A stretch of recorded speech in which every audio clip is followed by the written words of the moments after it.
So good morning, everybody.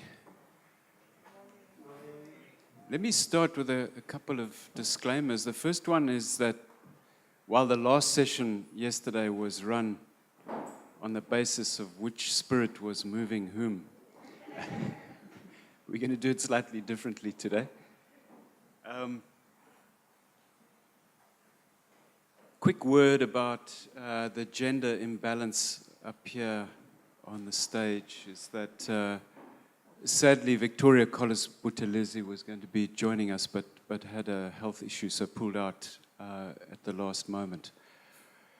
So Carolyn had been given the role of sense maker at the end, but is now part of the panel. Although Carolyn, we will be relying on you to make sense as much as possible. Okay, so yesterday, the archive, or archives, were invoked, referenced, and in fact we ended the day. The very last word was almost an injunction to go to the archives. Today we're going to be grappling directly with the question of archive. And my sense is that in the conversation, we'll be engaging with archive as an idea, as almost a metaphor, but also with archives as a public resource, a resource for scholarship, a resource for continuing struggles for justice.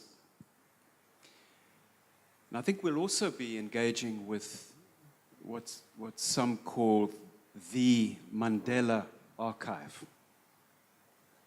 in all its complexity, in all its fragments and its manifestations. From that red Mercedes-Benz Siraj was talking about yesterday, to the archive that Siraj assembled as he researched his PhD thesis.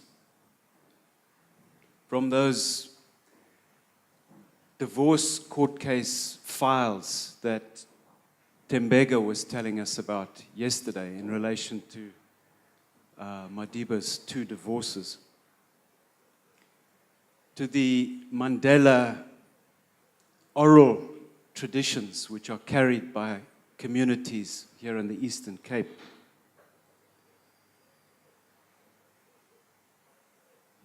from the memories of Madiba's doctors.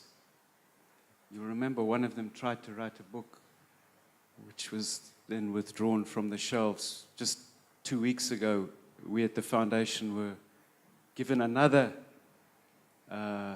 memoir by one of Madiba's doctors to look at. From these memoirs, memories, to the CIA files we know are in Washington. We've tried for years to get access to those files, by the way, but we've been told there are files. Oh, really? Yeah, there are files, but don't even try accessing them. This is despite talking to Hillary Clinton about it when she was Secretary of State. Just trying to give a sense of the vastness and the fragmentary nature of this Mandela archive. Adding to the complexity, I think, is the range of theoretical lenses used by scholars of archive. And a little listing here, the European archival science, an Enlightenment project, deconstruction, feminism, historical materialism, intersectionality, and more. How to make sense of it all. Now here on the stage with me is a panel which will be endeavoring to make sense. And all 3 are eminent thinkers. I don't need to give you formal introductions. There are bios in the program.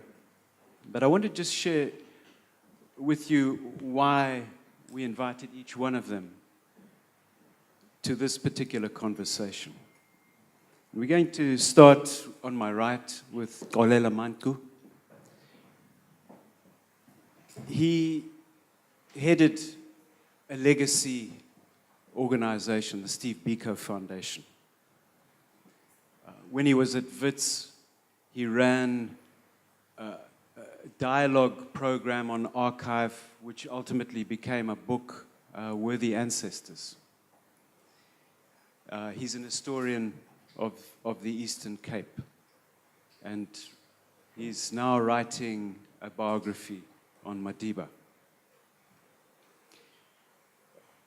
Joel Netshitenzhe on my left. Joel worked with and for Madiba in different capacities over the years. While Madiba was president, he was head of communications and then became chief executive of GCIS. So arguably, you were part of generating Mandela archive, speech writing, and so on. More recently, Joel was part of a team assembled by the Nelson Mandela Foundation to complete the project Madiba started in 1998 when he began writing a sequel to Long Walk to Freedom, never finished. But using the archive of that project and the assistance of Joel and Tony True, ultimately, Mandela generated the book called Dare Not Linger, The Presidential Years. And then Carolyn Hamilton from UCT, she has run what I think you could call archive studies programs at Wits and at UCT, has co-edited, but was the driving force behind that seminal book, Refiguring the Archive. And in my view, is really one of the most important archival theorists in the world, actually.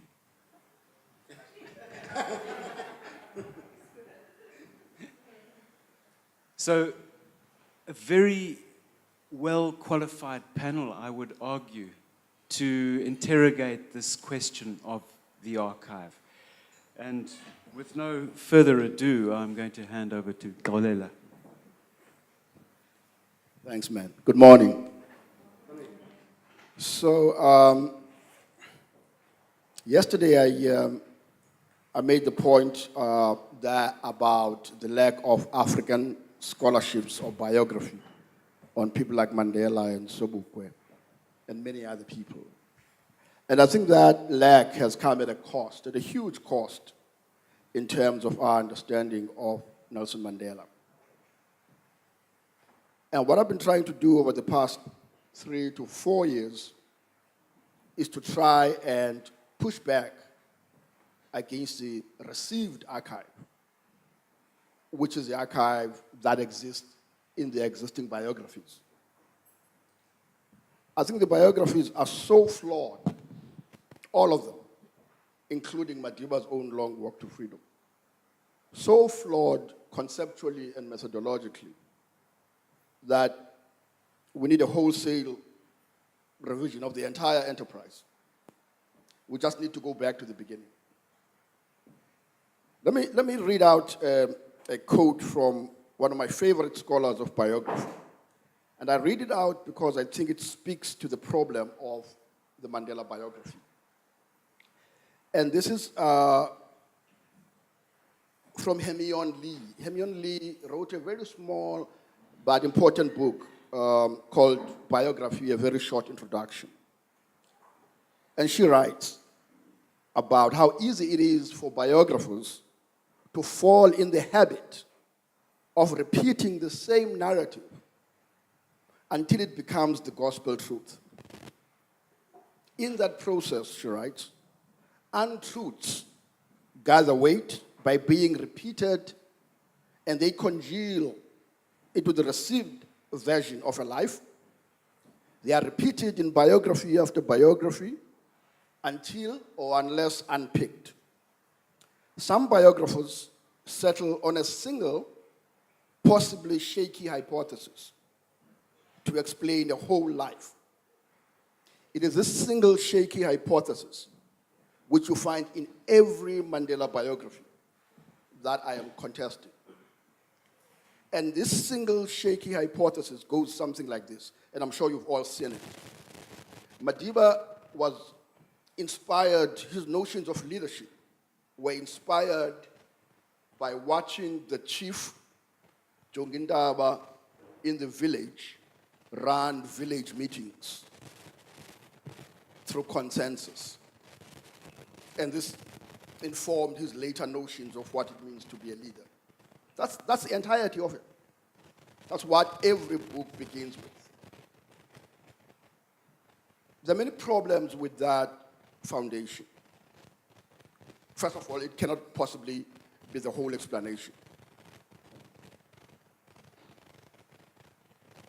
What that explanation and many aspects of these biographies do is to tribalize and traditionalize African societies. So they recreate this notion of the African village, which exists in some kind of what Leroy Vale calls a traditional pickle, smothered in traditional brine, unsullied by modernity. And they reproduce this because it fits a particular stereotype of their understanding of African societies.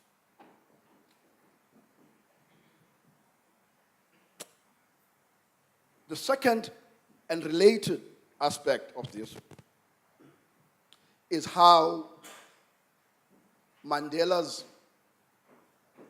political heritage, which I call the heritage of African political modernity, not this traditional stuff, the African political modernity of Tembuland and the Transkei. Tembuland, particularly Mandela's family, was the birthplace of this African political modernity. It is the first place. There are two aspects to this. The first, which you will never find in any of these biographies, is the relationship of his family with the colonial governments. The Tembu royal family were allies and partners of the British colonial and the Cape colonial governments. They allied themselves from Ngubengcuka in the 1820s to Fadana, who was a regent of the Tembu, to Mtikaka, to Ngangelizwe. And this had to do, of course, with the fact that the Transkei was never really, the British never went beyond the Kai River. And so they relied on the kingdoms in the Transkei in some kind of version of indirect rule. And the Tembu royal family being and the Tembu people being the largest kingdom in the Cape became trusted partners of the British and the Cape colonial government. So much that Mtikaka actually wanted the Tembu people to be incorporated as some kind of protectorate of the British. And Ngangelizwe, of course, gave the entire Tembu sovereignty over to the Cape colonial government. Because of their leadership role, they were then in pole position to be leaders of something called the Bunga. How many people here have ever heard of the Bunga in the Transkei? The Transkei Territories General Council, which was set up in 1895 by Rhodes. The Bunga was supposed to be some kind of what I call a quasi-parliament, where all of the chiefs from the Transkei came together. Well, first of all, you had what we call district councils. So villages would elect people into district councils, and then these district councils, there would be about 4 or 5 in each territory, and then these district councils would send delegates to the Bunga session, which took place in Mthatha for about 2 weeks every year. This was literally, in many ways, the only experience of black people in South Africa having this parliamentary experience, or quasi-parliamentary experience. In fact, it's interesting because the chiefs, when they got into the Bunga, they took off the concept of, or the title of chief, and they referred to each other as councillors, right? As an indication of this entry into this modern space, if you like. Nelson Mandela's father, Gadla Mandela, was a leading member of the Bunga. You will never see that in any of the biographies. Gadla Mandela was a leading member of the Bunga. What puzzles me is why such an important institution in the history of black people in South Africa and in the history of Timberland is not discussed in any of the biographies. Such an important institution in the history of African political modernity is not discussed in any of the biographies. And the archive is there. This is a strange thing. So I had to go into the archive.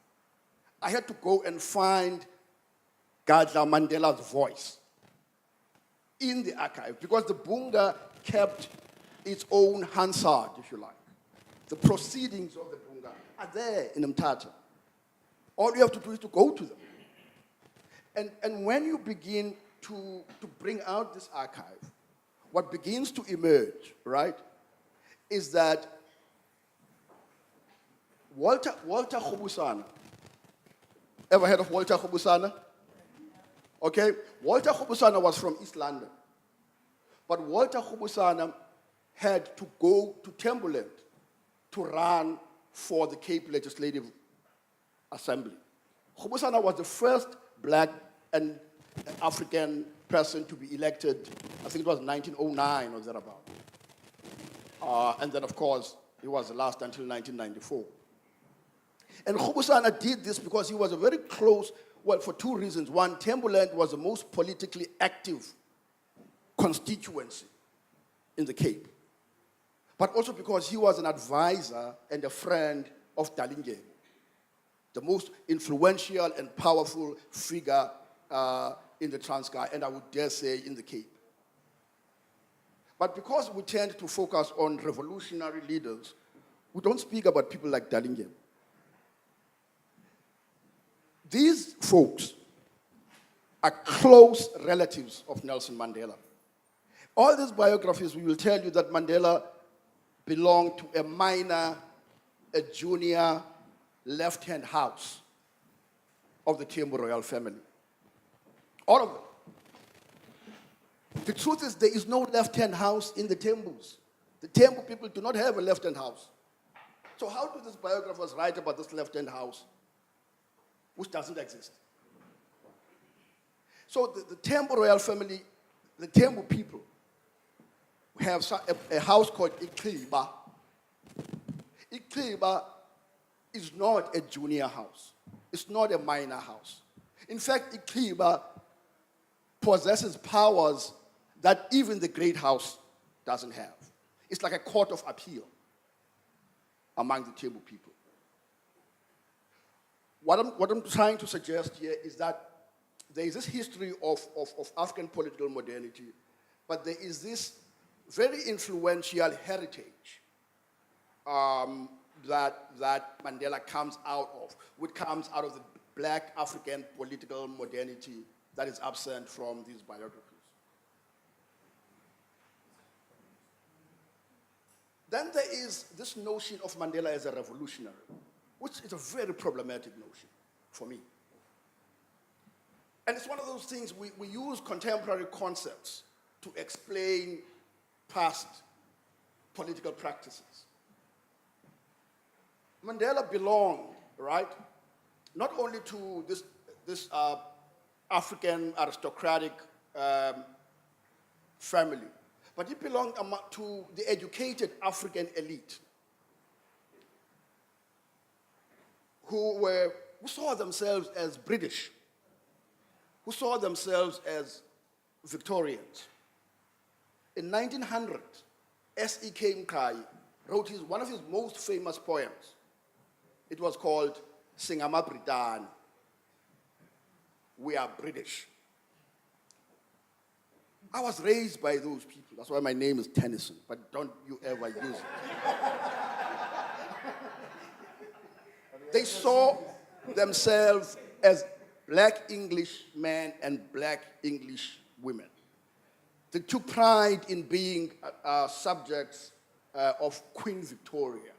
You go to many black homes in the Eastern Cape, you will find pictures of the royal family. Mandela writes about this. He says, I confess to being an Anglophile. To me, to be a gentleman, to be the best thing was to be British. It's there in one of his books. I think it's in Conversations with Myself. That I saw British to be British mannerisms as the best things to be. And so instead of a revolutionary, I call him a militant. And it's a militancy of the black educated elite who were rejected and frustrated by their rejection by white folks, by the very English that they emulated. And it is that sense of rejection you find everywhere, even actually with the colonial Americans, with George Washington. The black middle class, that's why the black middle class is always so angry. It's because there has always been this notion that we are aspiring to be part of you. We are educated. We speak posh, right? And then you slap us in the face. So a black nationalist movements have arisen historically out of that sense of rejection into becoming these militants historically. And so it seems to me that if you want to have a sense of Mandela, you have to, in a way, and Tom Lodge, by the way, makes this argument. It's about the one biographer I forgive. Makes this argument about this combined aristocracy between kind of Mandela's sense of, and by the way, if you want to understand how these elites understood leadership, it was the idea of honor, okay? It is the idea of duty. It is the idea of noblesse oblige, right? It is the idea of service. And you find it throughout the ages. You can go to the Greek classics, right? It comes down to, it's the idea that leadership is about honor and is about duty. So to understand how Mandela is groomed from very early on, right, that he's going to be an advisor, to the Tembo royal family. He has this sense of honor and duty from very early on. But I argue that the even more influential explanation comes from this Victorian education at Hilltown and at Fort Hare. And by the way, at Fort Hare, he is taught by the first black professor in this country and the most influential black person in this country in the 1920s and 1930s, and that is D.D.T. Jabavu. There is only one mention, and by the way, D.D.T. Jabavu was a friend of Mandela's father, of Gadla Mandela. In Long Walk to Freedom, there is a frustrating sentence, and it's only one sentence. It says, Mandela says, D.D.T. Jabavu used to tell me things about my father I did not know. And that's all there is. So I've had to try and dig out what could it be that brought Gadla Mandela and D.D.T. Jabavu.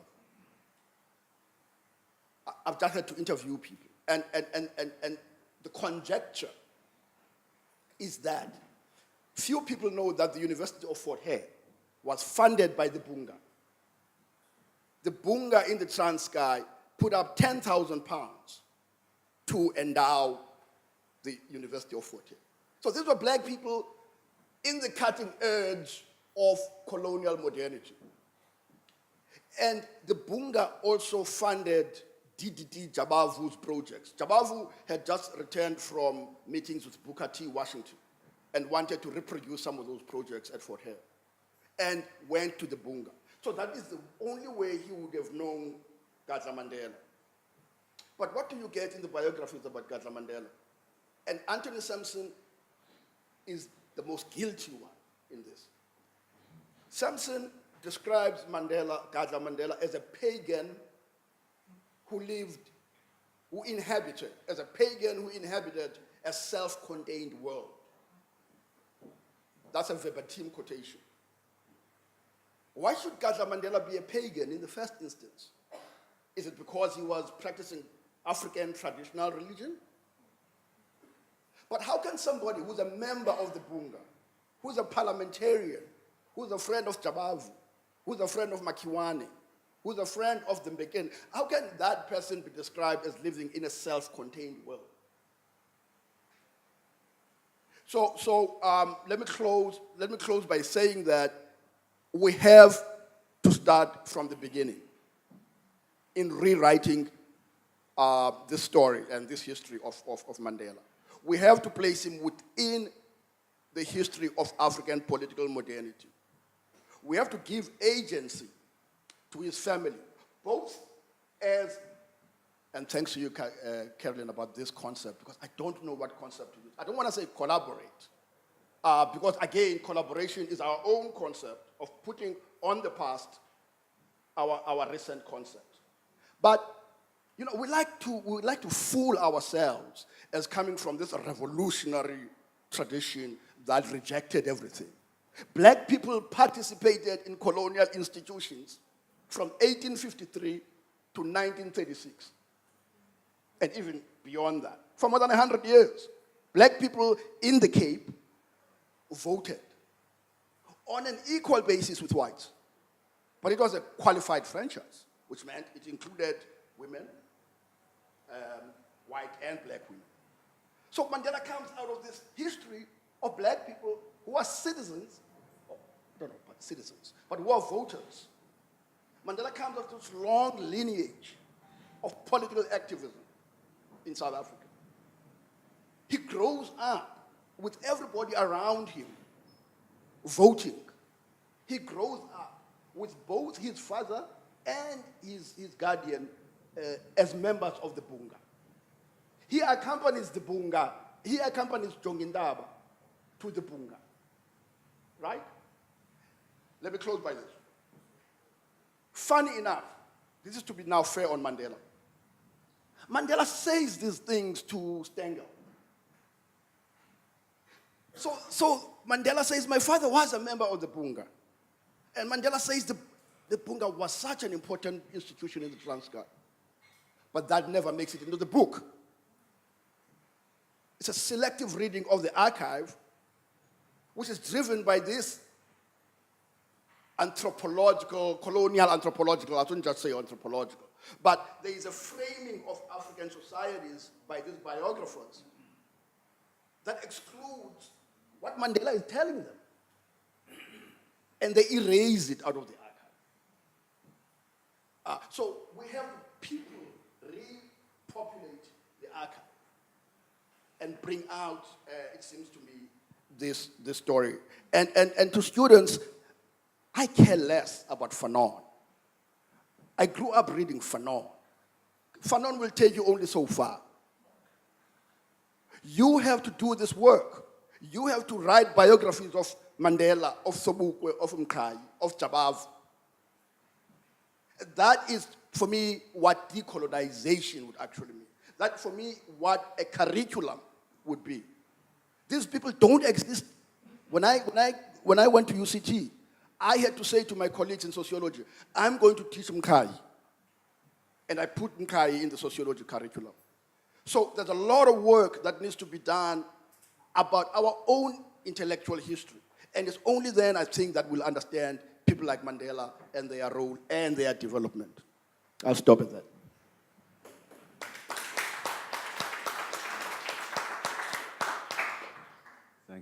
very much for that. I'm going to hand over to Joel now.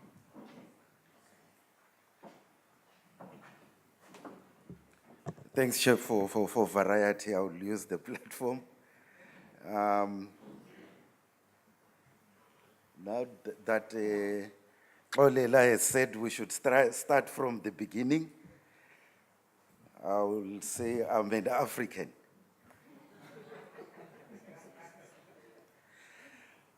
Our panel was asked to deal with the issue of the archive, and I'm not an expert in that, and so thank you very much to Xolela for liberating me and elaborating on complex issues to do with a complex personality such as Nelson Mandela. So what I'll try to do is to use this presentation to extend yesterday's discussion before briefly reflecting on the archive and whether archiving is an entirely objective undertaking. What access do people have to such records and how are they used? An issue that Xolela reflected on. And also the socio-economic environment within which the archive lives.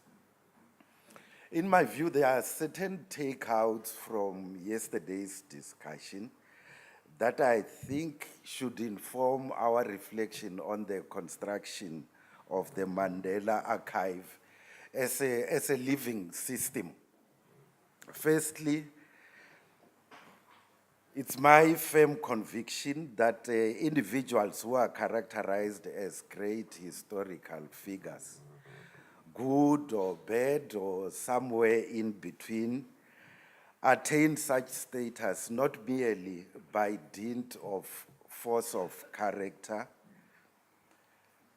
but because they become, I think, through complex coincidences, facilitators of a historical epoch in gestation.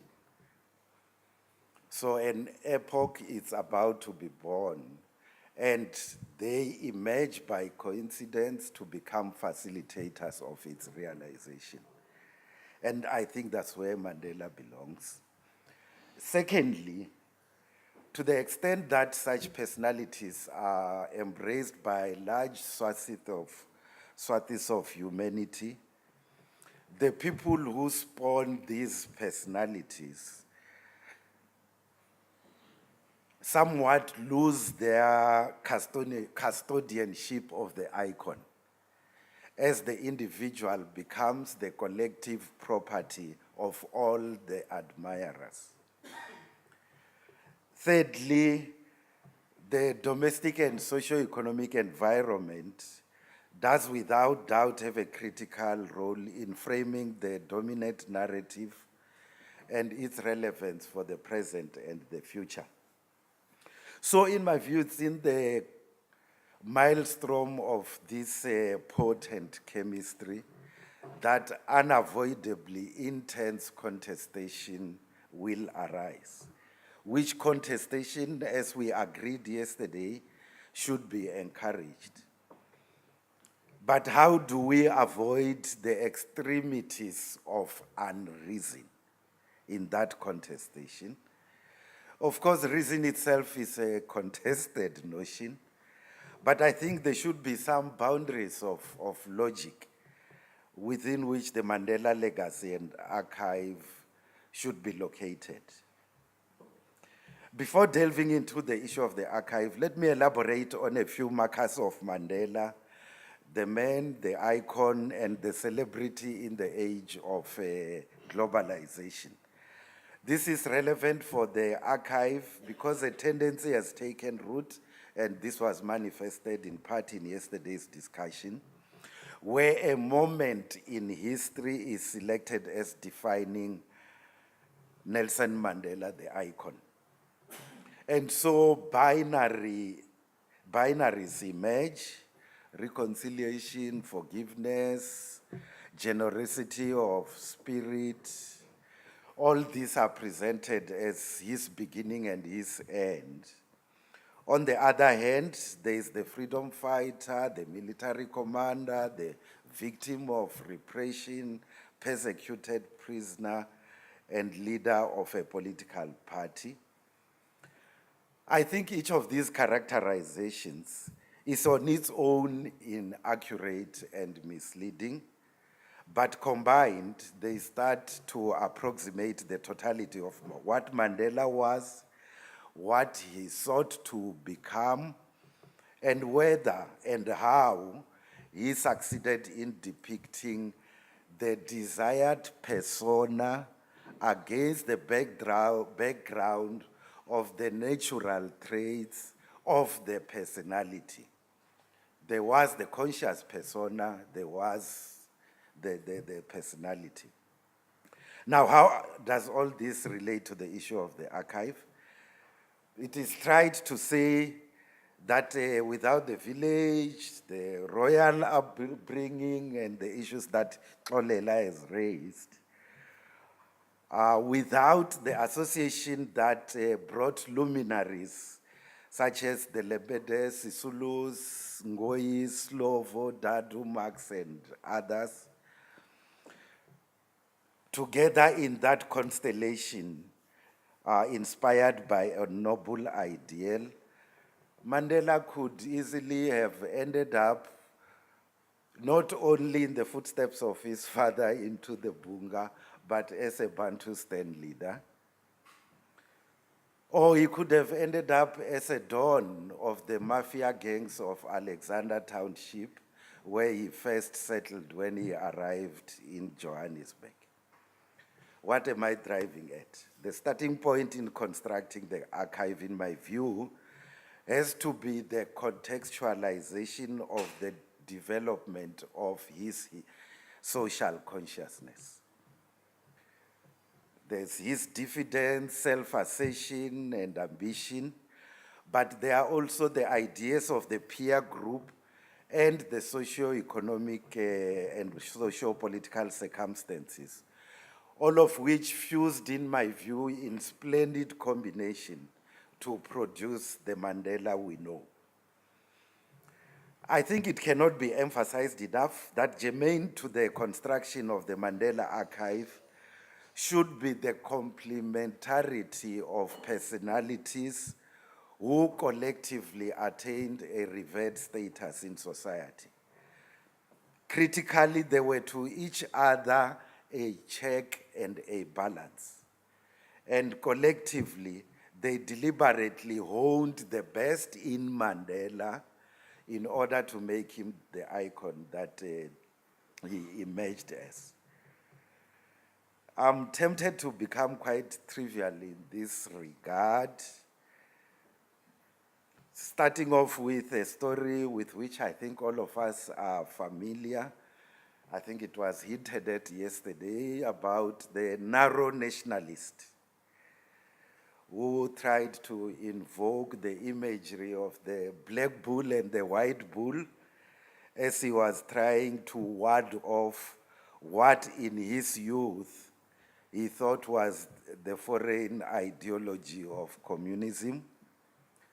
But there is also an interesting one about a meeting of African continental leaders when they had left and they were in West Africa with Oliver Tambo, where there was a major challenge that the African National Congress was facing in terms of the perception of African leaders as against the PAC, Pan-Africanist Congress. And Mandela decided to challenge them, those African leaders who were already heads of state, frontally about their lack of understanding of non-racialism, their narrow Africanism, and so on. And he describes himself how Oliver Tambo had to pat him on the knee, Tula Wemadiva, Tula, please keep quiet, because there were better ways in which the same ideas could have been communicated. And in his relaxed mood, he also tells another very interesting story, which illustrates, I think, the foibles of that generation as friends to each other. And this was during their military training in Algeria, and how Oliver Tambo had a phobia for lizards. And at a shooting range, a lizard sauntered by, and Oliver Tambo dropped his gun and ran for the bushes. So before getting carried away with stories, let me come back to the issue of the archive. The simple moral of these stories is that a Mandela archive cannot treat the likes of the Tambos and Limbedes and Ngoyis as incidental figures in the evolution of Mandela, the icon.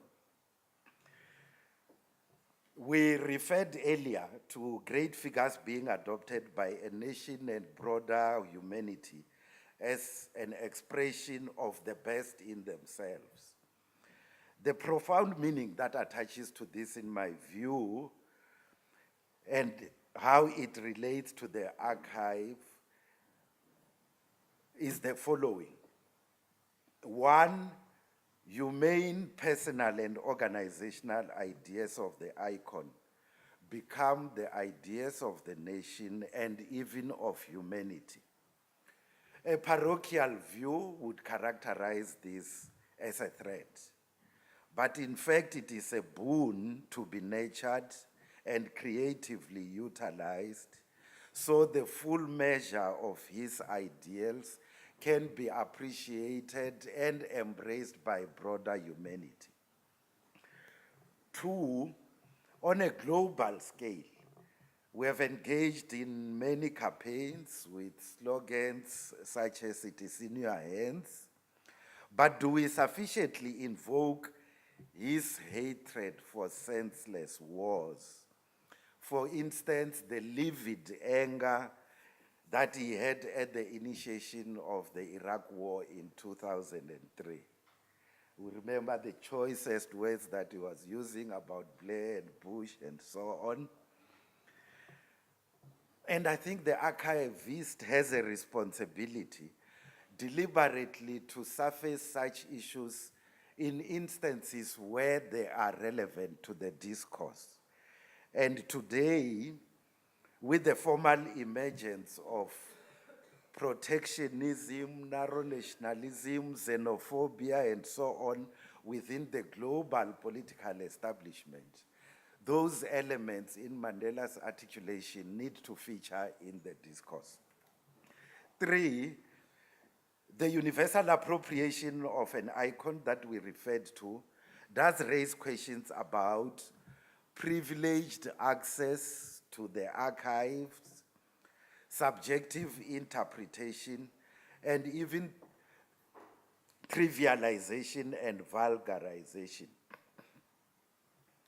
This ranges from the erstwhile pilgrimages of the privileged, the initiatives of the resourced to conceptualize the content of books and films and other representations, to the seeming generosity of the rich, who may lull us not to pose the fundamental question of political economy, and that is, how is it, in the first place, that massive resources should end up in the hands of only 1% of the global population, even if they can later give it out as philanthropy?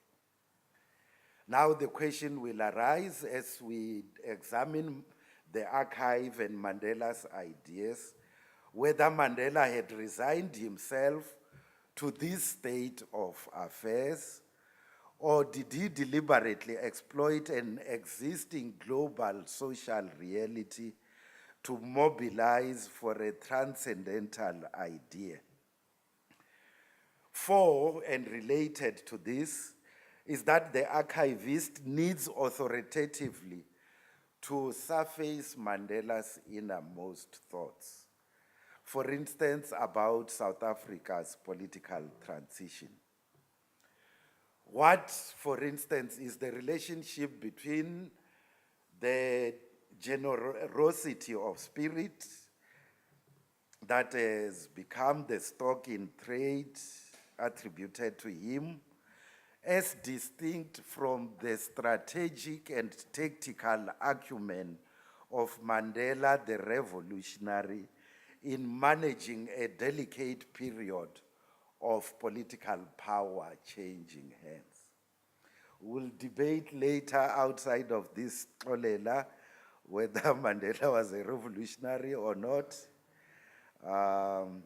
whether he admired the British and thought he was a British gentleman, because attached to that, I think, would be such issues as the evolution of many characters who later became, I think, renowned revolutionaries.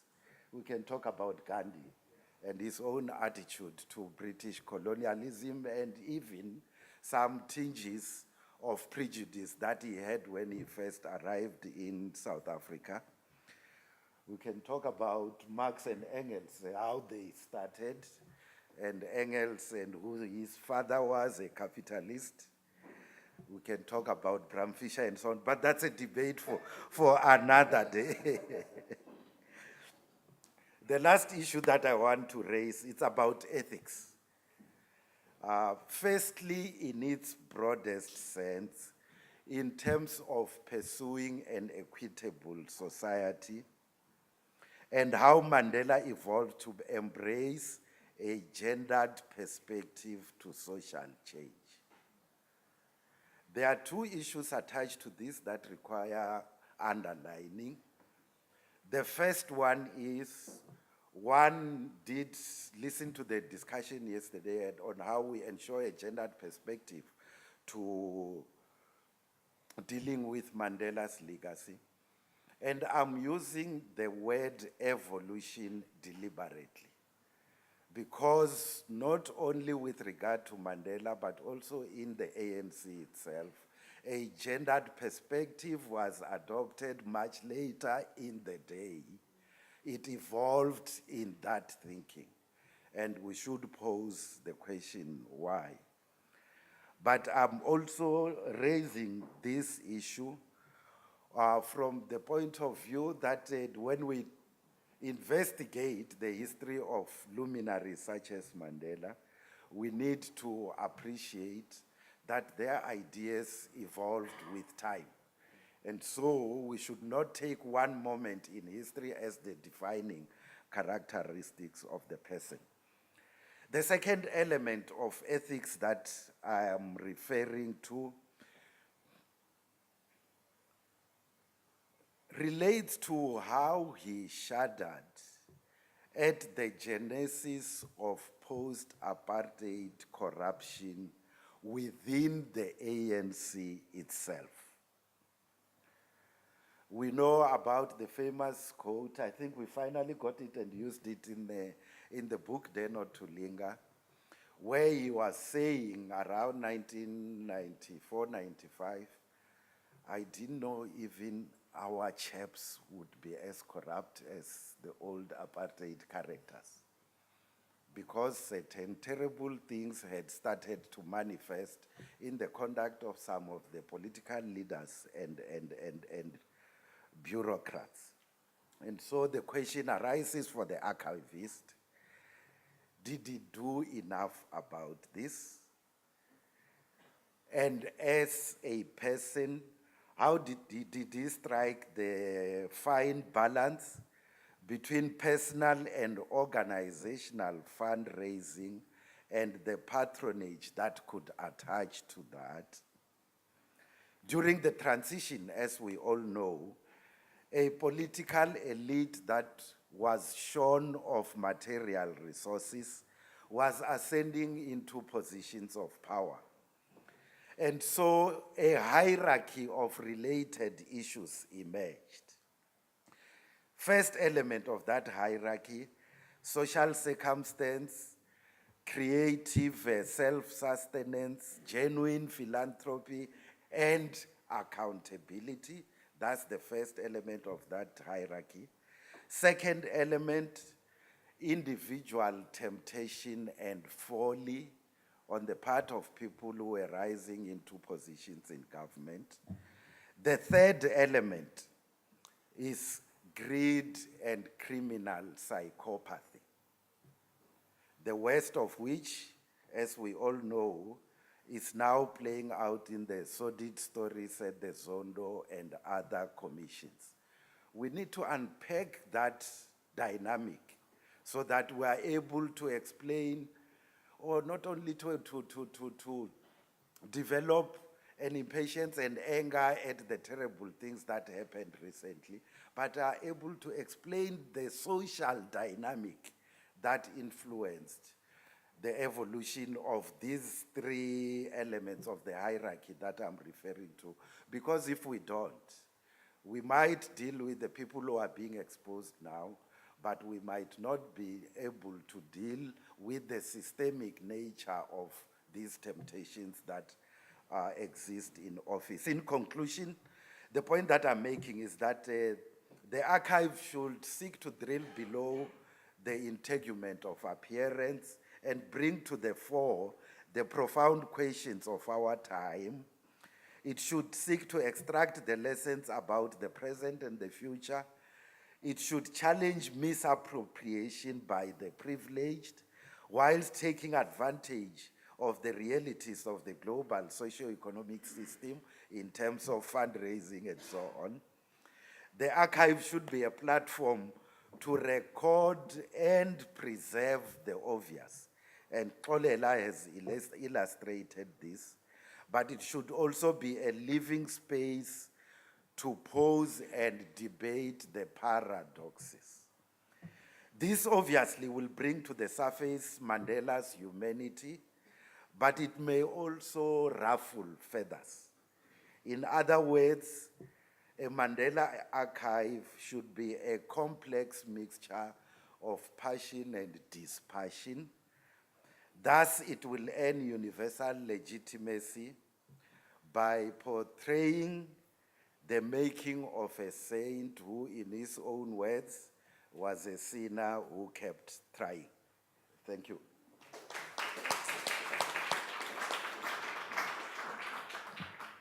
Thank you, Joel. And now, lastly, to Carolyn. Is this on? Okay, thanks very much. So our panelists have brought us really up close to Mandela. But they've also done something else, which is in the way that they're speaking, they go up close and then they pull back to some very big questions. And so I wanted to try just to think about what happened yesterday and today, and to say that it may be helpful to recognize that we're speaking on three horizons at once. Well, we've got three horizons in view. Now, the first is this very up-close Mandela. Mandela the man, the story of a life, the stories of the successes, the stories of the failures, the stories of the motivations, and so on. There's also the story of the making and shaping of the man, and the way in which the man makes and shapes the world around him. In some senses, that's the essence of what the biographical task wants to do. And it's the man was the object of extraordinary surveillance in his life, and now he's the object of this extraordinary scrutiny. Now, he's burdened by history. And it's not simply of the history of the life that he led, but in some senses, he carries the burden of his times. I think it was Joel's phrase, the facilitator of an epoch in gestation, an extraordinary burden to hold. But we then, and we did it yesterday, and we're doing it again today, we pulled back a little bit, like that. And the second horizon is the Mandela as phenomenon and figure. So that's the Mandela in inverted commas. Now, the figure phenomenon, and that's what Siraj was trying to get us to understand yesterday, the figure phenomenon also has a history, or as Siraj put it, a biography. He suggested that Mandela's biography, always in the making and remaking, is a cultural product. It has a biography of its own. And of course, it has an archive of its own. And so that alerts us to the fact that we're always having to navigate what work the figure phenomenon is doing in contemporary social and political life. And that biography itself is changing things and being changed. It's shaping the world and being shaped by the world. And that's the story of how Mandela's been revered, how he's been positioned, how he's been protected, how he's been manipulated, how the figure phenomenon's been mediated, exploited, commercialized, how there are extremities of unreason, and maybe there are also extremities of reason, and we can try and talk about that too. So the first horizon, the second horizon, and now the third horizon. And the third horizon is the archive of possibilities, or as Crane said in his opening remarks, Mandela as a set of possibilities. But the archive is also a place of limitation.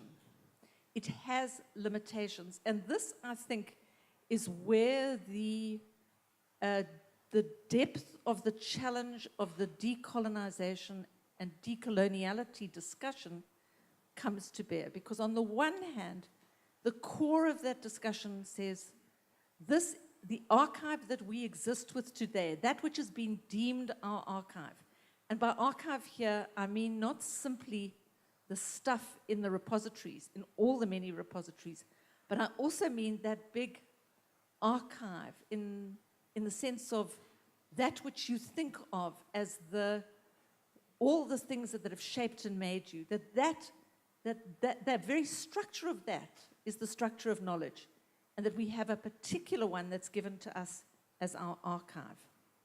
So that's, in some senses, a deep limit. It's very particular, and it's been deposited by history on us in the present. But there is also the archive as the limit of unreason. In other words, it's possible people are constantly are rethinking histories. But they do so within a set of limits of possibility. And one of the big limits of possibility is the archive itself. But what if the archive is so limited that it's unable to respond to what you need to know?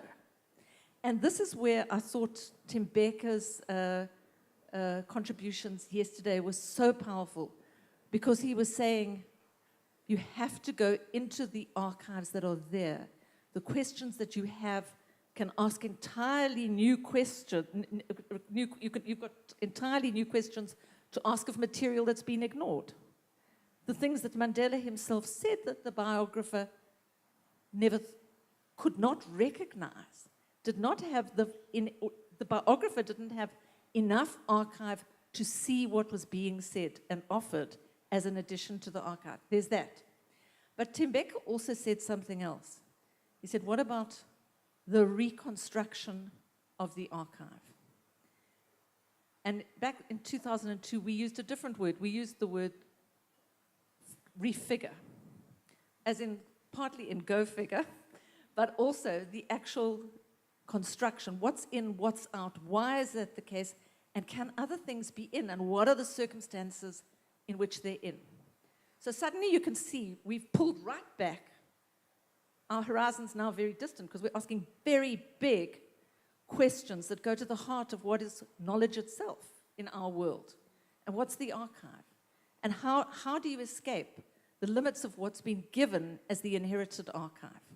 Now, these are very complex and demanding questions. They're going to take, I think it was Pedro who said, we will be interrogating this archive for 100 years. The work of critique and investigation has only just begun.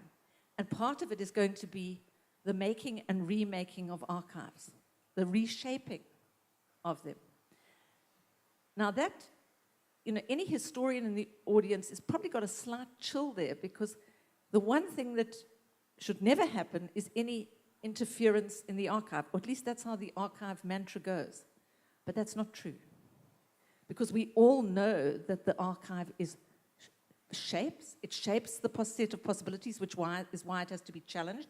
It can't limit, but it's also always being shaped. And we can really show this in action. And in fact, I think Xolela's really pushing us at that. So the matter of the Mandela archive then becomes very engaging.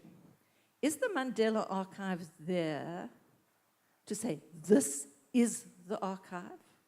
Or is the Mandela archive there to say, the overdetermination of the figure phenomenon, Mandela, has resulted in an explosion of discussion about archive? And under those circumstances, does it behove the Mandela archive in this contemporary world to open the discussion about the nature of archive itself? And does it have particular capacities to do that because it has been overdetermined, overburdened by history? And we think, I would argue that it does, but that it has a particular responsibility and role. The role isn't simply to defend the legacy of Mandela, to protect the legacy of Mandela, although that's arguably an important part of the foundation. But the role of the archive is to insist on us understanding what an archive is and isn't, to insist on conditions that access is possible. And access is a terribly, terribly complex question. So it has to be a champion of access. It has to be a champion of the reconstruction, in Tembeka's words, or the refiguring of archive well beyond merely those documents and traces which pertain to the man himself. Because the man himself, the event and the phenomenon and the figure of Mandela are all imbricated in political discourse and practice. And we can't imagine that that's not the case. Now, the decolonial struggle itself is fully imbricated in political discourse and practice. So this, I think, is one of the challenges that face us when we try to convene ourselves around the question of archive and Mandela. I think I'll leave it there.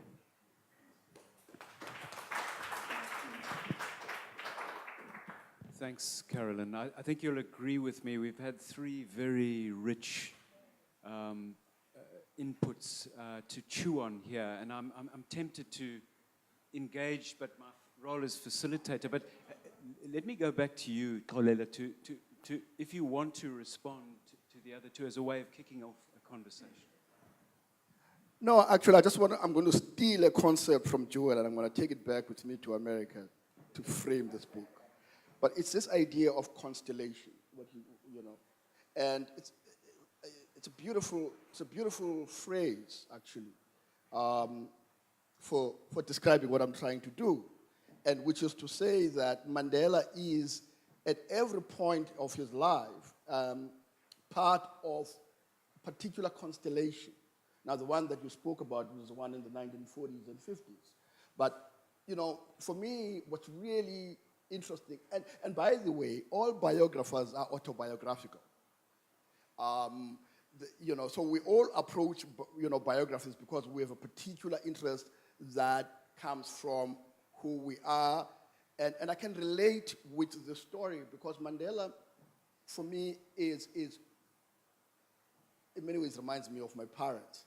But he comes from a particular constellation of the African elite at the University of Fort Hare and in the mission schools, and how those folks were socialized and groomed into this Victorian notion of leadership. And what's also interesting is that actually it seems that there's a particular conception of leadership that has developed over the past 200, 300 years, shaped largely by this Anglo-centric notion of the world. Whether we like it or we don't, I'm not getting into, but it does seem to me, and this is my interest in comparative biography, in how the same values, actually the same values that informed George Washington. I mean, reading Washington and reading Mandela is simply amazing to me. Let me just quickly read something about George Washington.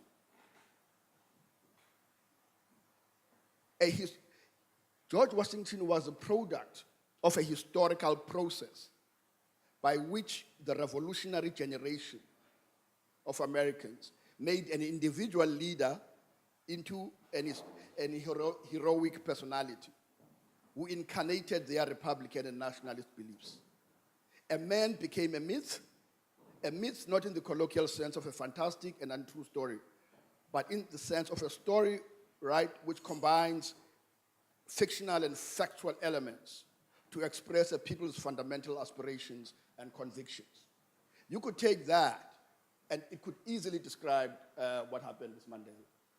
And so for me, the real interest is how Mandela, and I'm foregrounding this, is the product of a long process of African political modernity.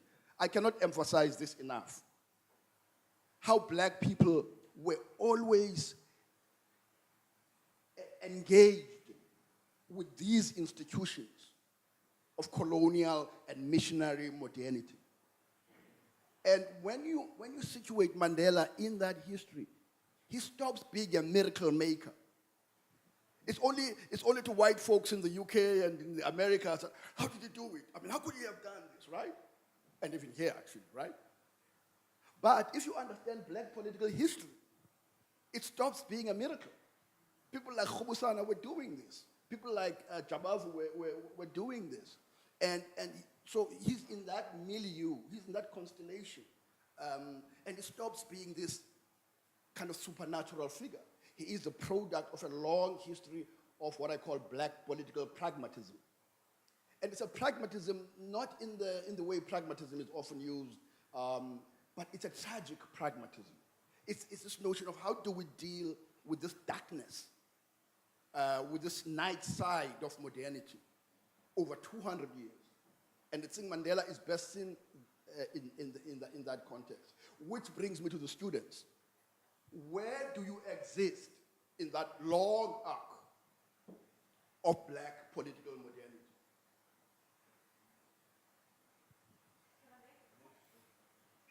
Then the question would be for me, is where is black political history being taught? Where is black intellectual history being taught?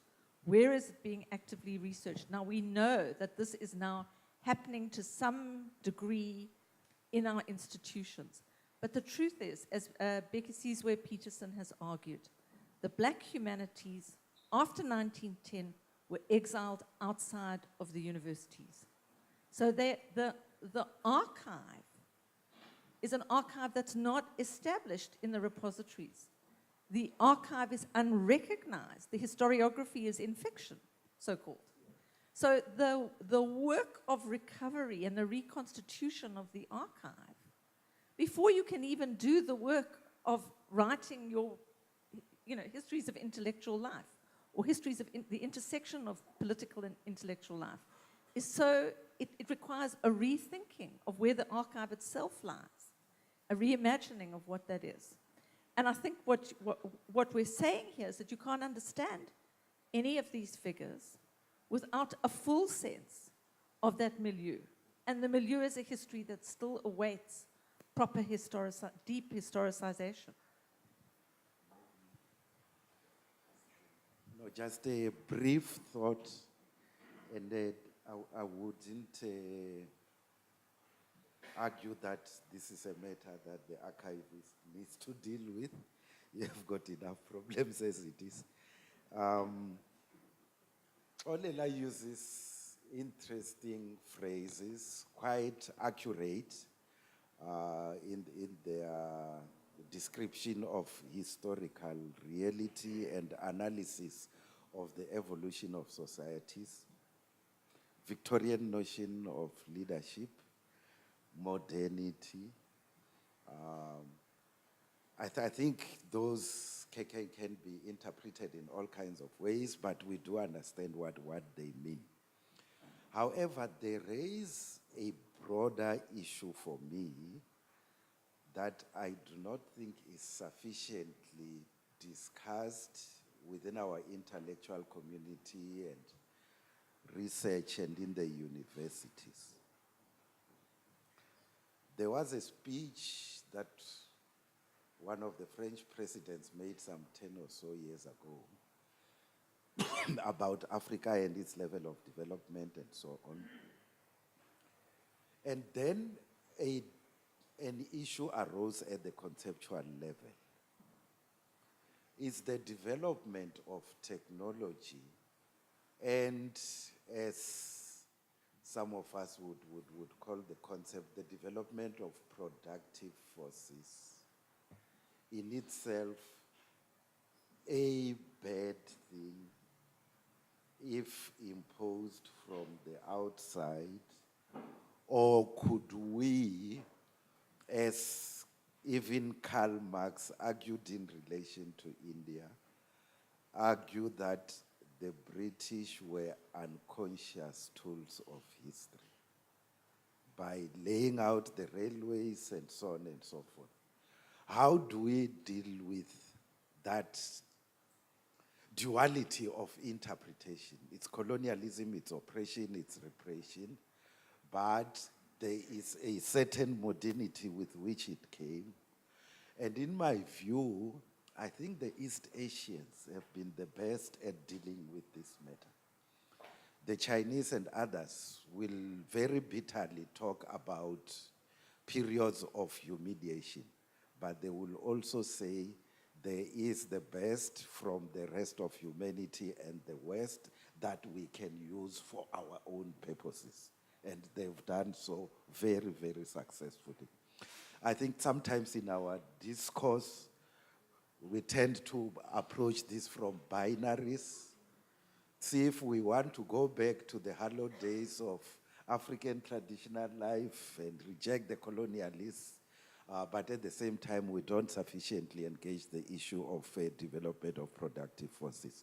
Related to this is the very question of human rights and what I would refer to as liberal democracy.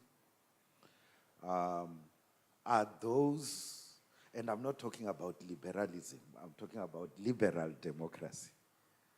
The rights, liberal rights that people should have, freedom of expression and so on.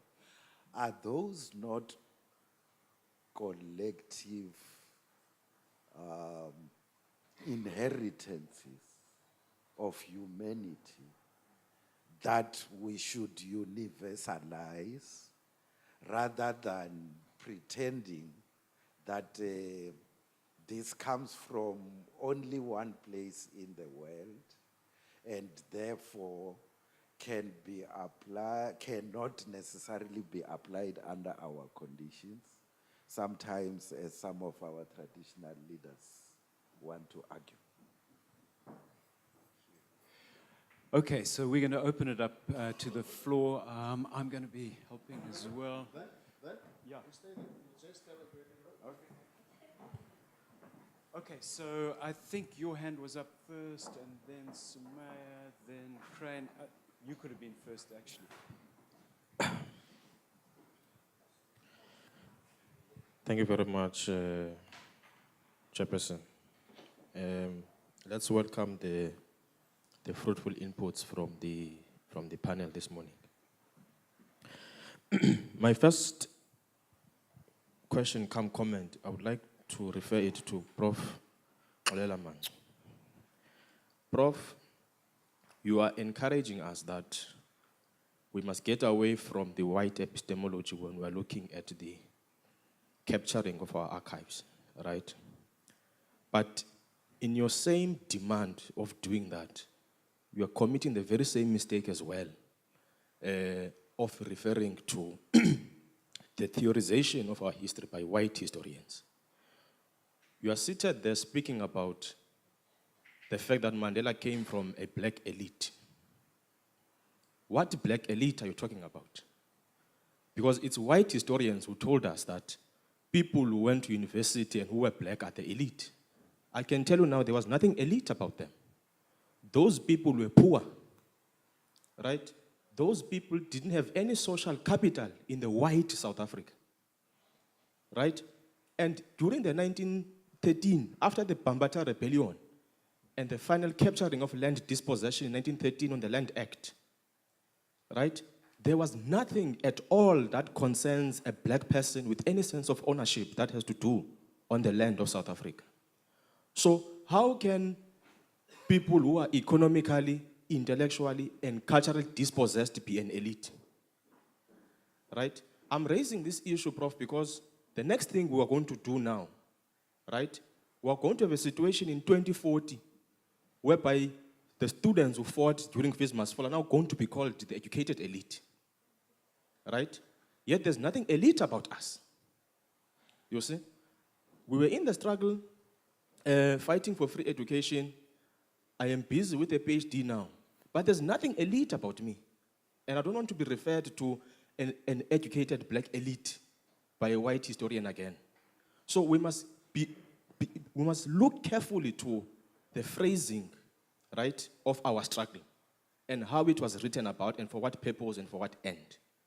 So just apply a careful thought on the tagging of our people as being an elite, because there was nothing to be elite about during that period as a black person. Whether you went to university or not, there was nothing elite about those people. Those people were the dispossessed class of this country. Let me come to Prof. Netshitenzhe. Good to see you again, leadership. I was listening to you, Comrade Netshitenzhe, and then in the end, when you were touching on Madiba now, the president, and touching on the question of ethical leadership, and I'm glad you posed the challenge that we need criticality even when we look at that phase of his leadership. I thought you were going to continue with your point and go to the arms deal, right? And Nelson Mandela's involvement in the pitfalls of the arms deal.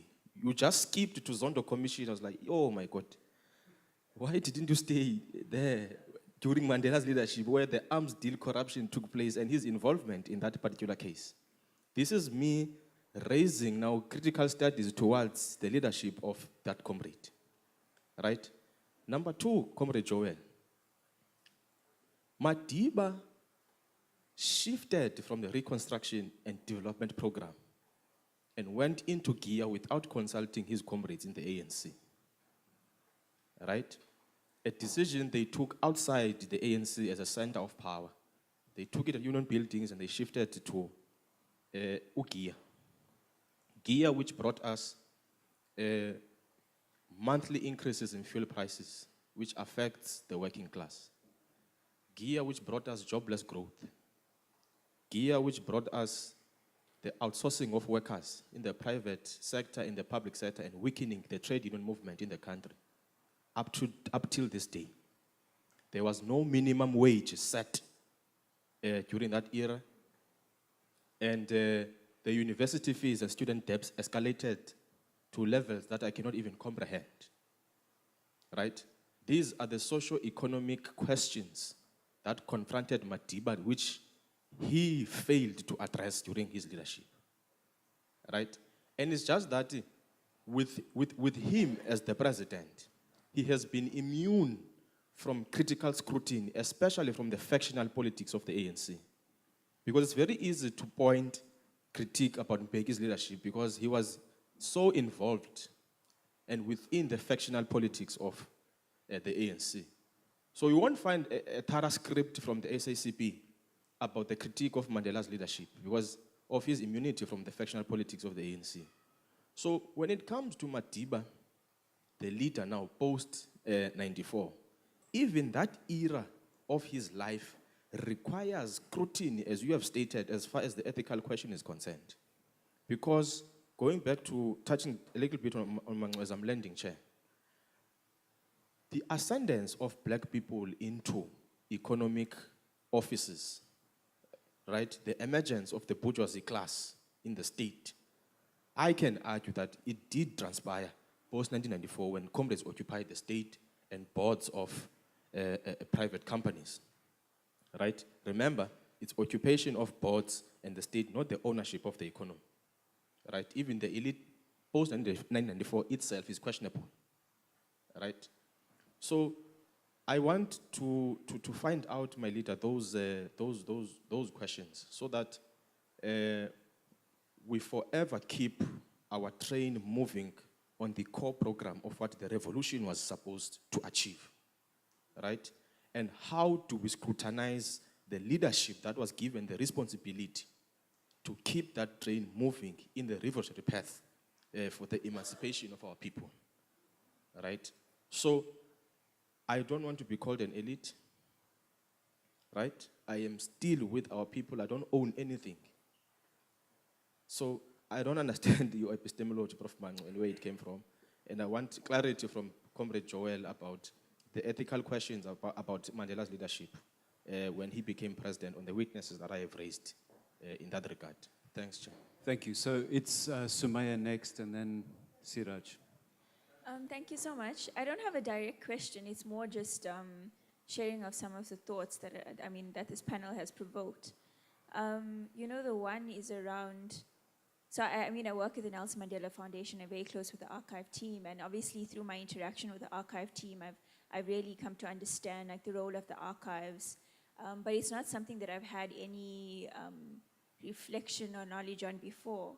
And so it's really worthwhile to think about, as the Nelson Mandela University and in the shaping of whatever program comes out of this colloquium, to think around how, with the kind of caliber of students that you're trying to create, what is the objective? Is the objective to create this grouping of archive activists, to think about how do you instill in students outside of this program and just at the Nelson Mandela University itself, the understanding of the role of archive, irrespective of the field or discipline. Because I think especially to the decolonization project, it's something that's very important, the role of the archive and researching history. And I think it's a very important skill to make sure that it's embedded not only in that program, but I think in the kind of caliber of students that this university produces. The other point is just to say that, over yesterday and today as well, I have this discomfort. And it really, being a woman in this world forces you to be a feminist. It's not that, I have a choice about whether I want to be a feminist or not.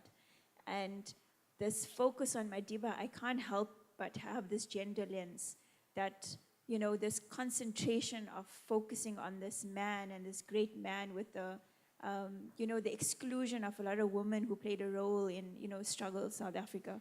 So a few years ago, I read Beauty of the Heart, Xolela Mangcu, and I was just flabbergasted that I did not grow up knowing about this giant of a woman. How is it that I go through 26 years of my life and not, you hear her in struggle songs, but that's really as far as it goes, and not really interrogate. So my request and my appeal is really that in conceptualizing what this program is, that we really use, it shouldn't only be, Madiba focused, but Madiba can inspire us to really shed light on other women who have really played a role in that. So that's really my appeal, because there's so many her stories that have been neglected. And, when we say we want a gender lens, we can't just look at Madiba as the framing and then adopt a gender lens through his life. If we really want to have a gender lens, we need to take a step back and realize that the gender lens focus and the focus on Madiba forces us to also illuminate the very lot of women in history whose stories have been forgotten. Thank you. Siraj. I want to, no, this is just fascinating. But I want to come back to archive. And I want to ask precisely about the duality that Verne introduced us to from the beginning.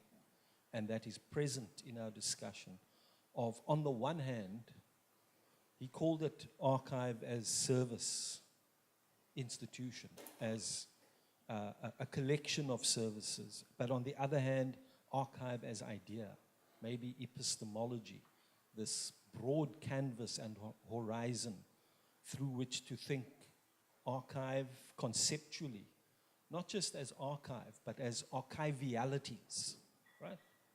There's a nice term for you.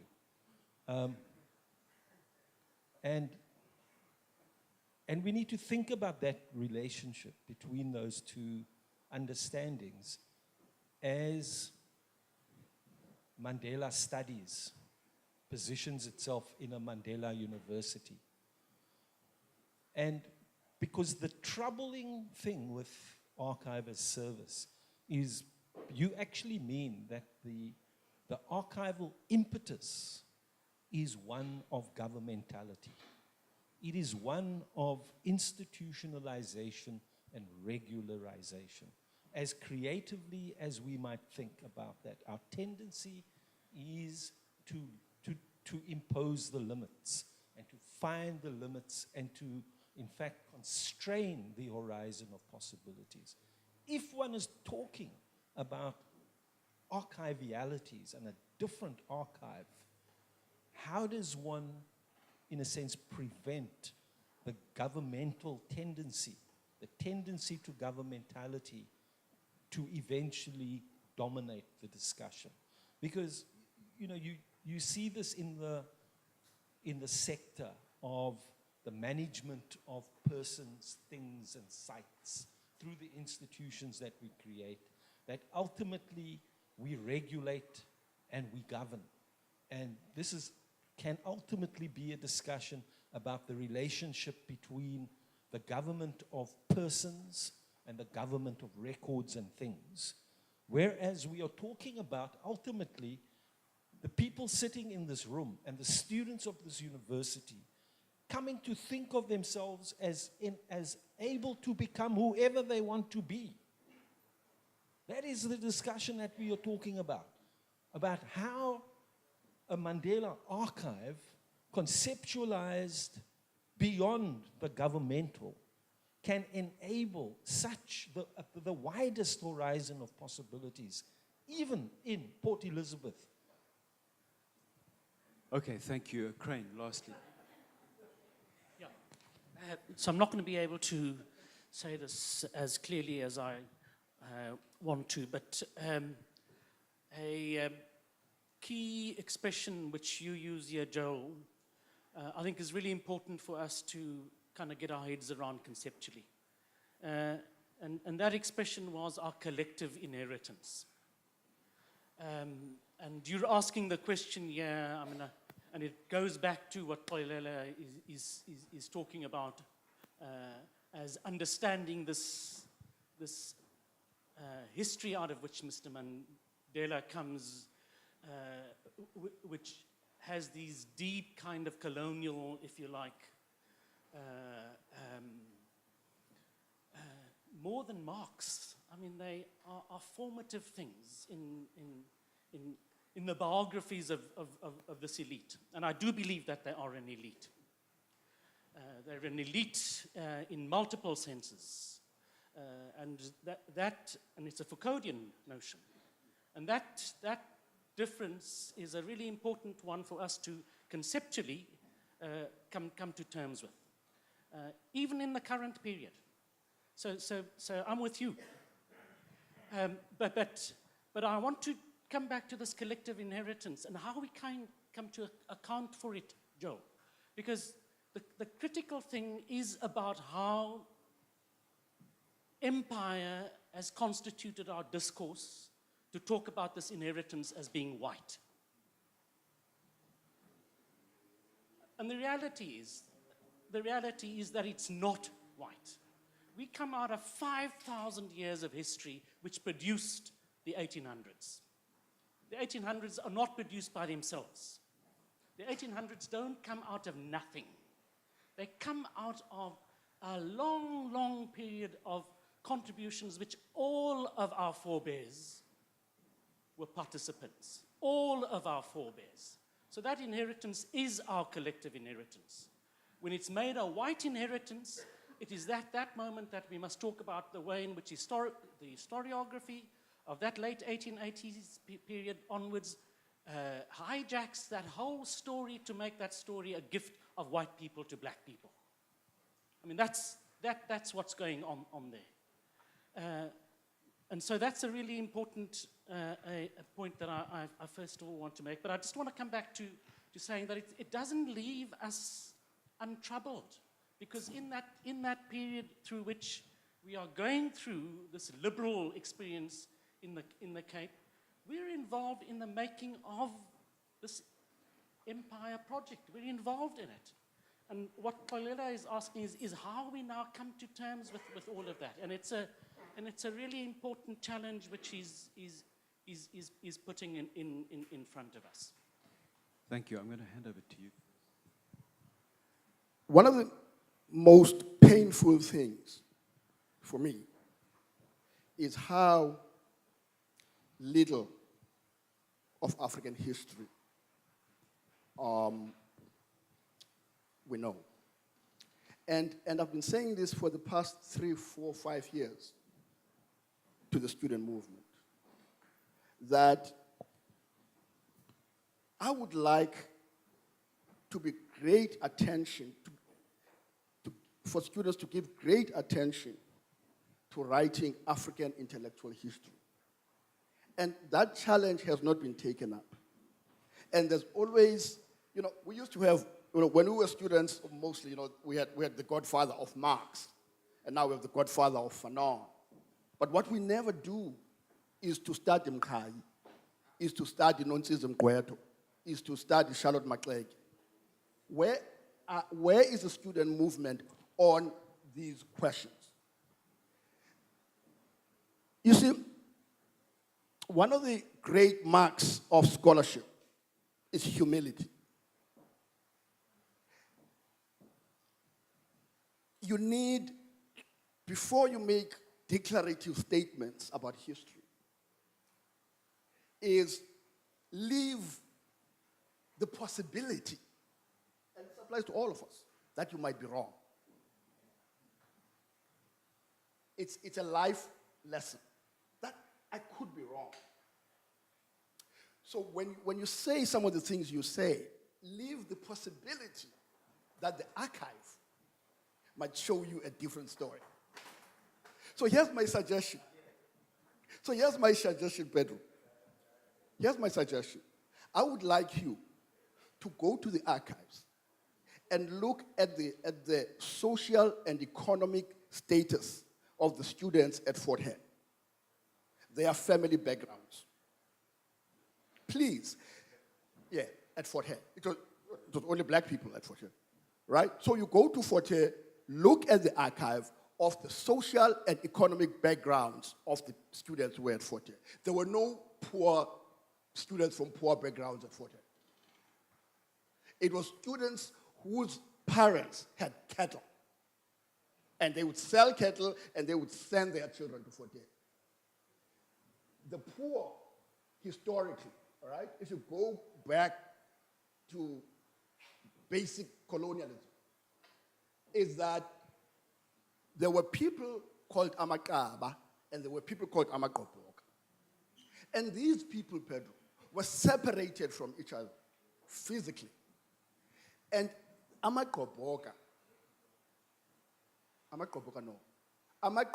were those who accepted Western civilization, Christianity, and they were sent to the Hilltown, Lovedale, Clarkbury, St. Matthews, and they were created into an elite class.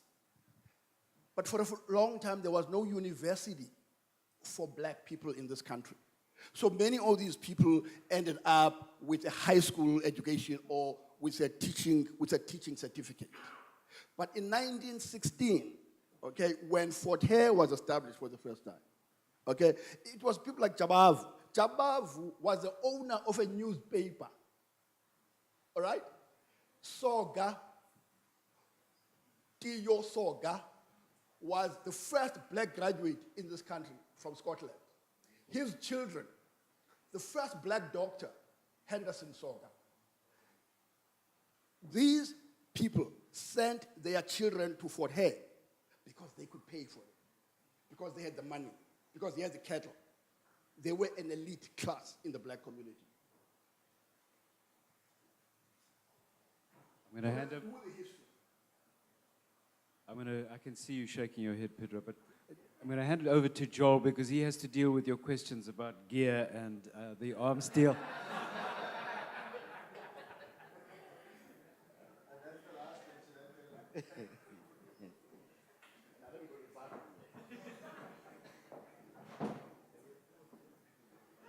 No, starting off maybe where Xolela ended. To make the point that there is nothing shameful in a community or society in being part of an elite. And in the context of great social movements and revolutions, you will find in many instances it is children of those elites who become the leaders of the struggles against the system that is in fact led by those elites. In social theory, the point is even made, perhaps too strongly and too crudely, by Marx, Engels, and Lenin themselves, that ideas that help the working class to transcend from being a class in itself to become a class for itself mostly come from outside of the working class and from the intellectuals, in other words, the elite. The issue is whether this elite that we're talking about develops a full understanding of the socio-economic environment within which it's operating and sets out to challenge that environment if it is unjust. I think we need to appreciate that. And I also learned a more interesting dynamic about elites in relation to, I call them the hashtags, in relation to the FMF movement. I suppose you would have read a book by Chikane, the young Chikane, where he surfaces the question, amongst others, about elitism within the leadership of the Fees Must Fall movement itself. There were those amongst us, he says, who went to Model C schools, more articulate, perhaps not differential towards the white establishment, and we easily rose as leaders of that movement, and at some point, consciously, we had to ask ourselves the question, should we be stepping back a bit? Because our elitism and our background is propelling us to become the leadership of the hashtag movement. So elitism in itself is not a bad thing. The question is whether, in inverted commas, the elitists or the elites do appreciate the socio-economic environment within which they are operating and challenge injustice. Arms deal, we could have a whole seminar about this, but I think the point that needs to be made is we need to study the documentation, the variety of reports that were issued on this. What structures were set up to supervise the procurement process? Has anyone proven any misdeed on the part of those structures and the decisions that were taken. Then thirdly, did anything happen outside of those structures, either by individuals who might have been part of the procurement process or who were peripheral to it?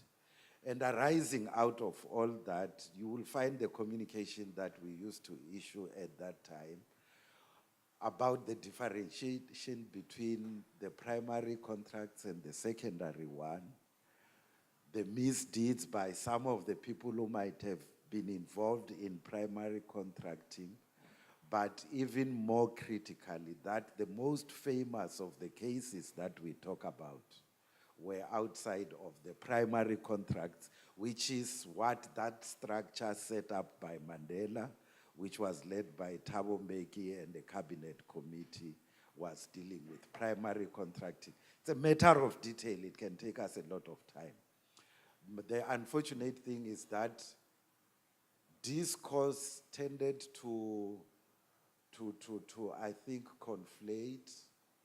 Sometimes, I think, what some would refer to as peaceniks, those who do not believe in militaries, conflate that with the processes of procurement and modernization of our defense force. And so some who did not believe at all that we needed any army with modern equipment tended to campaign against the totality of the procurement. But there were weaknesses, I'm saying. The question is where? And Mandela was not close to that at all.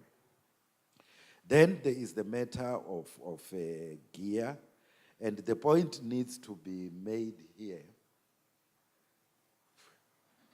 Do we fully understand what it is, under what circumstances it was introduced, what it was meant to achieve, and whether it was a permanent feature of the post-1996 period? Why am I posing this question? It is because, in brief terms, gear to me was a self-imposed structural adjustment program in a situation in which South Africa's macroeconomic indicators were going downhill. Interest rates, the exchange rate, the deficit, and so on. Instead of going to the IMF and the World Bank and asking for assistance, we imposed our own structural adjustment program with certain objectives, which objectives I would argue strenuously were achieved by the turn of the century. From around 2001, in my view, we were in a post-gear period. Expenditure in social services, economic services, you can talk about everything else, was increasing exponentially far above inflation. In fact, when we were working at some of the plans, we were envisaging that we would achieve gross fixed capital formation of 25, 26% by 2014. That was in 2002, 2003. By 2018, we were already at 24%. Between 2003 and 2008, we were able to reduce unemployment from around 33% to 21%. And if we had continued along that trajectory, unemployment by 2014 would have been around 14%, and by now around 8%. We were in a post-gear period of high growth where focus was on the micro economy rather than the macroeconomy. Gear was a macroeconomic policy, macroeconomic adjustment program. If there was a weakness, it was that in its communication and its drafting, it was presented as if it is the totality of economic policy, which included rates of employment and investment and so on and so forth. Otherwise, gear, in my view, disappeared a long time ago. If you want to debate issues to do with what balances there should be amongst macroeconomic indicators, how high budget deficit should be and so on. That's a debate for another day. But the extremes that we need to avoid is to be so risk averse as to undermine investment in the economy by the public sector, but also to be so profligate that we end up like a Venezuela. I think that's a debate that we can have for another day. There was the issue about the archive and its duality and reference to the constellation. I was trying to hint in my presentation, and perhaps unfairly, although I didn't put it in those terms, that the archivist cannot avoid also being a public intellectual by surfacing relevant issues from the archive and making an input into the current discourse. Perhaps we should broaden this to pose the question, what networks should the archivist have to ensure that that discourse happens? It might not have to be the archivist himself or herself, and Nelson Mandela University, I think, can play an important role in that regard, and perhaps this should be part of the partnership. In the context of the debates on ethics, on regional wars, we are partners. Do you have people that can do research on Mandela's pronouncements and approach to these issues and take them to the public domain? Lastly, we have talked about elements of inheritance and whether this is solely white. And when we talked about development of productive forces and even the issue of liberal democracy, there is a sense in which when we think about those things, we think about the West. But in my view, when we talk about developmentalism and an efficient and professional state, you cannot do so without going to East Asia and China in particular. In fact, all these things that were taught about not apolitical, a non-partisan bureaucracy that is professional, well-trained, and so on, were informed that this is something we need to learn from Whitehall and Downing Street and Sorbonne and the relevant universities in France. In fact, they learned that from China.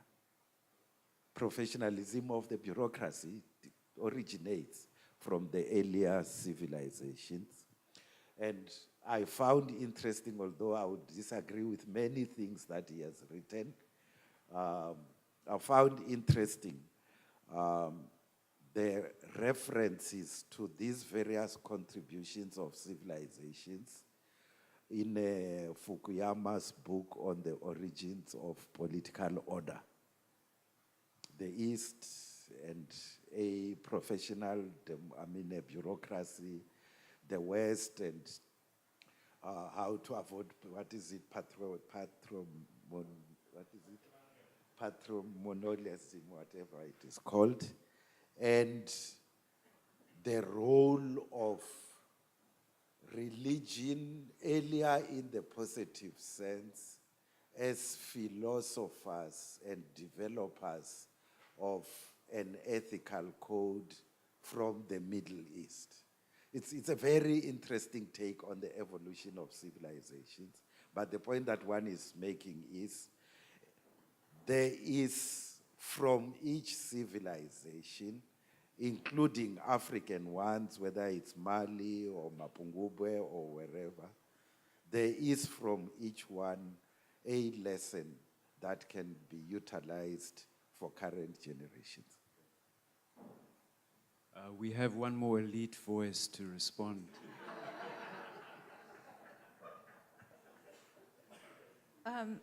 I want to make the point that in these bureaucratic histories, it's very clear that the archive is set up to be the record of accountability. Now, every bureaucracy and every government makes a record that suits its agendas, inevitably. I mean, that's to be expected.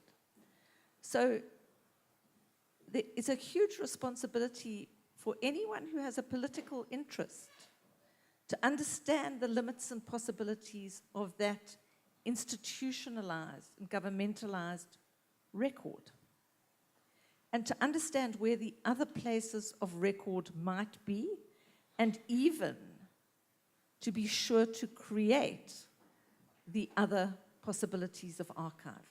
And, you know, Lebo mentioned the Ntongela Masilela. It's effectively an archive of the New Africans online. The online possibilities allow anyone to convene materials. And of course, it's in the nature of archive that, yes, each archive is limited by the process that convenes it, the interests that convene it. But it's also the case that the archive is always arguable. So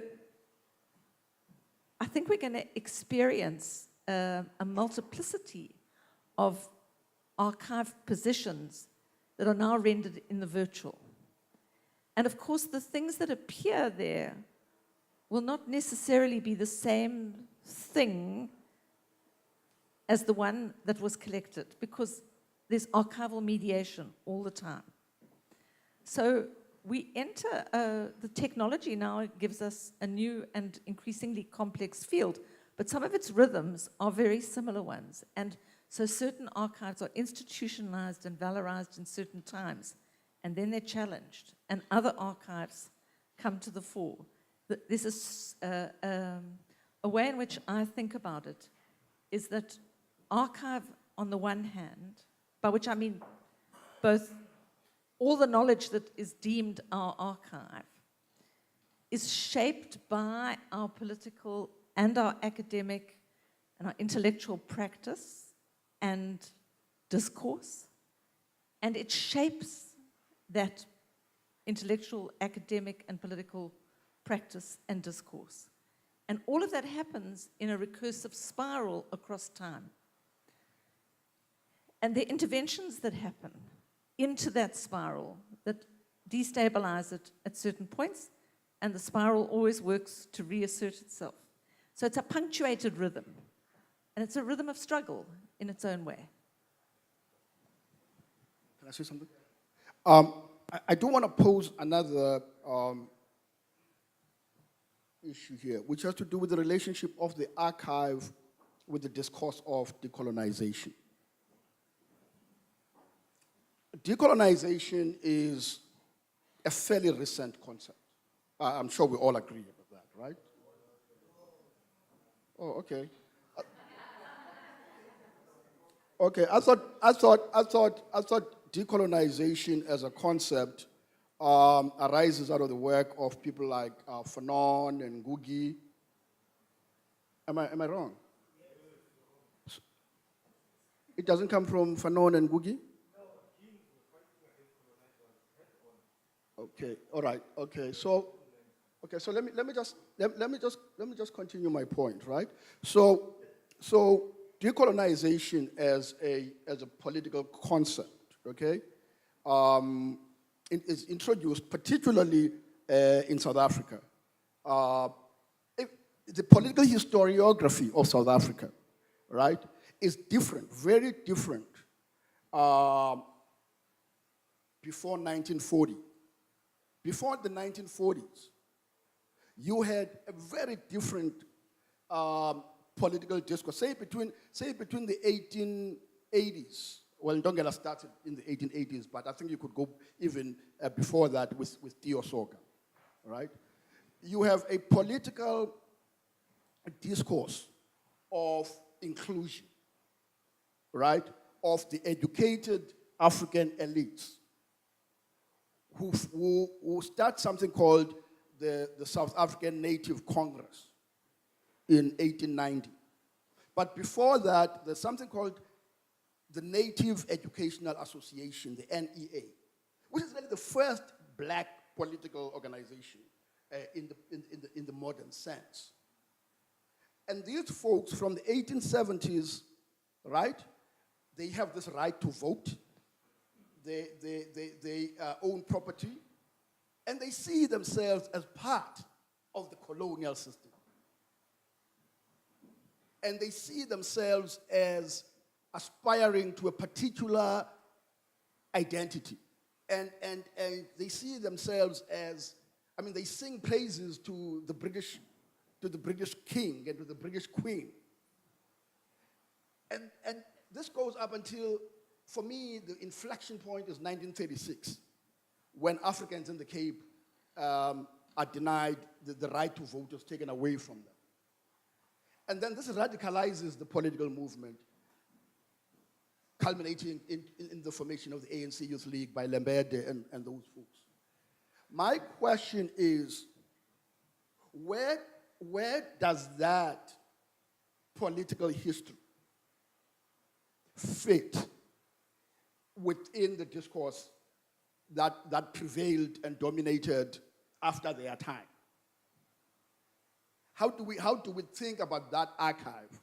How do we think about Nontsizi Mgwetho, all right, who's writing between 1910 and 1920, and have fights with people like Salmon? Are they colonial subjects or decolonial subjects? Are they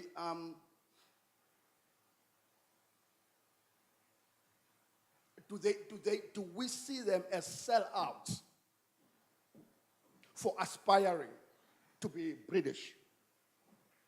And if we see them as sellouts, are we comfortable with describing our ancestors, whole generations of people, as sellouts because they didn't see themselves as decolonial?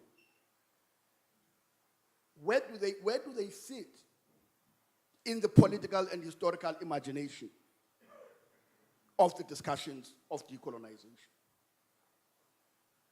I say this also because we have been complicit in not studying these people. You know, I mean, I don't want to embarrass anybody, right? But, by asking just basic questions about this history, about Mkhaya. Probably the greatest writer, African writer this country has ever known. I don't want to embarrass you. I don't want to embarrass anybody.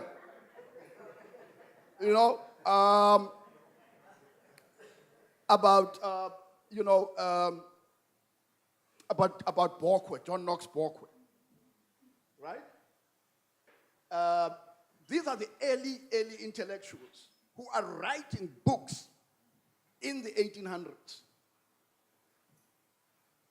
And it's nowhere in the discourse of the student movement. You'll never hear it. Never. So what is that? Biko, when Steve Biko was around, right? He used to say to us, we have to study the history of Hintsa. How many people know about Hintsa and his story? Okay? How many people have written about Hintsa and his story? Is Hintsa part of the discussion? How Hintsa was killed? Is that part of the discussion in the student movement? How was Hintsa killed? And why was Hintsa killed? And what was Makoma's role in all of this? What was Makoma's first name? Does anybody know? Does anybody know Makoma's first name?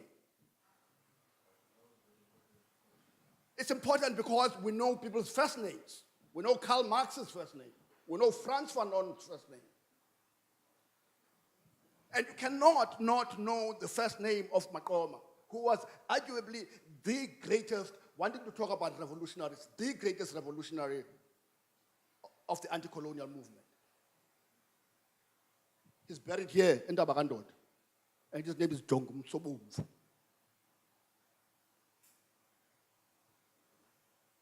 It's a challenge that I am putting to folks that if you're going to continue talking about people like Biko and people like Sobukwe, you've got to do what they did.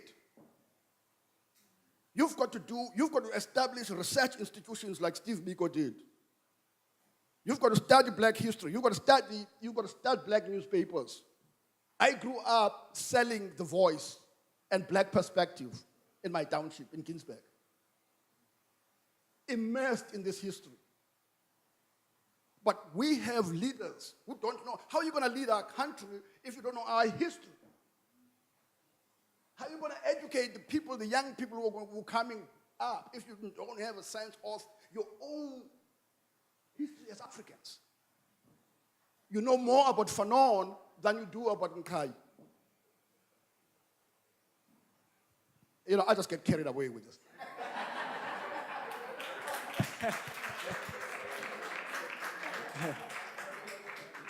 Friends, we're going to have to wrap up now. We're over time.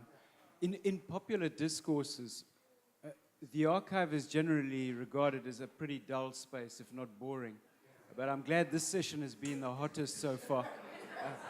We've got a tea break until 12:30, and then we reconvene for the final session. Anything you want to say, Andre? No, just please come back and You just closed. Sorry. There was still many of us. But please come and argue here with. Come and argue.